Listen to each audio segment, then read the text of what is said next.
दरअसल आपको बता दें कि इंदौर नगर निगम में 28 करोड़ रुपए के एक घोटाले के मामले में अफसर दस्तावेज और फर्जी हस्ताक्षर होने की बात सामने आ रही है, जिसके अंदर घोटाले की फाइल जो है उसको चोरी भी कर लिया गया है। इसको लेकर मेयर पुष्यमित्र भार्गव ने घोटाले को लेकर अफसरों की भूमिका पर संदेह जताया है। उन्होंने सवाल उठाया कि फर्जी बिल 2 साल पुराने कामों के आधार पर भुगतान के लिए पहुंचे हैं और उस समय तक जितने भी अफसर थे उन्होंने घोटाले को छुपाया है और फाइलों में भी यहां पर गड़बड़ी की है, जिसको लेकर जांच की जा रही है।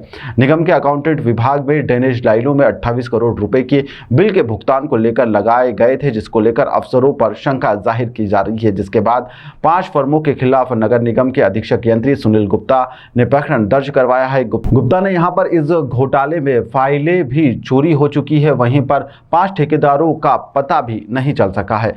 पुलिस इस पूरे मामले में 10,000 का इनाम भी घोषित करने की बात कह रही है। निगम के घोटाले को लेकर मेयर पुष्यमित्र भार्गव ने बताया कि इस मामले में मुख्यमंत्री और नगरीय विभाग के मुख्य सचिव को पत्र लिखकर उच्च स्तरीय जांच की मांग की जा चुकी है।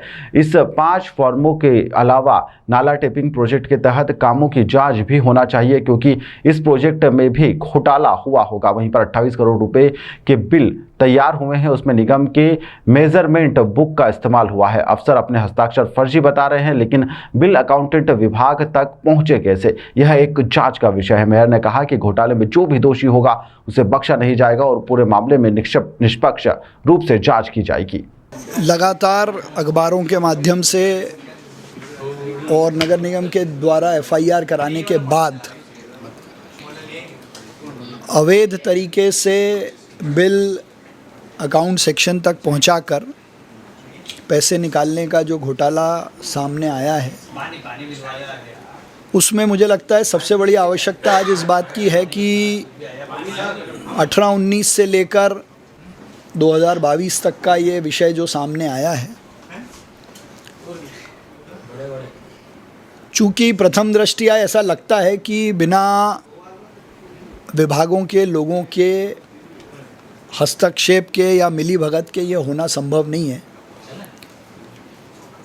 तो मैं पहले भी और अभी फिर इसकी ये चाहता हूँ कि इसकी उच्च स्तरीय जांच हो, जो केवल इन 5 ठेकेदार नहीं, बाकी भी जो सिस्टम है उसमें लूप होल्स हैं या जो फ्लॉज रहे हैं जिस कारण से ये चीज़ें सामने आई हैं, और इसमें जिस किसी का भी इन्वॉल्वमेंट हो, जो भी दोषी हो, उसके खिलाफ कठोर कार्रवाई हो, कानूनी कार्रवाई हो। इसके लिए मैंने माननीय मुख्यमंत्री जी से भी आग्रह किया है, नगरीय प्रशासन मंत्री जी को भी लिखा है, प्रिंसिपल सेक्रेटरी को भी लिखा है कि इसकी उच्च स्तरीय जांच करने की आवश्यकता है।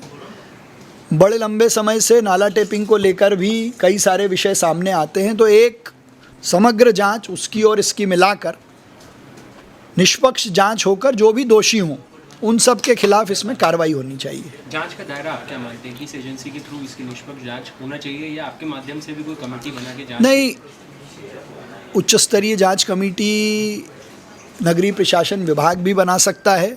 अभी ऑलरेडी एक FIR पुलिस को की है, और अगर ऐसा लगता है कि पुलिस के साथ साथ और कोई ऐसी इन्वेस्टिगेटिव एजेंसी जो इन तरह के केसेस को करने में एक्सपर्ट है, उनका भी इसमें सहयोग लेना चाहिए, या आवश्यकता पड़े तो ऐसी किसी एजेंसी को देना भी चाहिए जो इसकी जांच उस दृष्टि से कर ले। सर, एक बड़ा अलग तरीके का मामला लगता है कि किसी अधिकारी के वाहन से फाइलें चोरी, ये भी एक संदेहास्पद दिखाई देता है। नहीं, ये बहुत संदेहास्पद है। यदि इतनी गंभीर फाइलें थी तो वो एक तो कार में क्यों थी, और कार में थी तो फिर चोरी कैसे हो गई? तो इसकी भी जांच करने की आवश्यकता है, और ये भी उस जांच की विषय वस्तु रहे। वैसे इसमें देखा गया इस तरह के मामले पहली बार तो सामने आते नहीं, और जब आते हैं तो जांच के बाद नहीं होता, कोई छोटा कर्मचारी या ठेकेदार उन्हीं को नाप दिया जाता है। क्या इस बार माने कि इसमें जो ओरिजिनल जो जिम्मेदार हैं नहीं, हमको अपने पुलिस डिपार्टमेंट पे या ऐसी कोई जांच कमेटी अगर बनेगी तो उन पर विश्वास है कि पुलिस इस सब में संलिप्तता वाले जितने लोग हैं उन सबको बाहर निकालेगी। और अभी ये 5 फर्म सामने हैं जांच में, मुझे लगता है कि और भी लोग आ सकते हैं, तो उनके खिलाफ भी पुलिस स्वतंत्र है नाम जोड़ने के।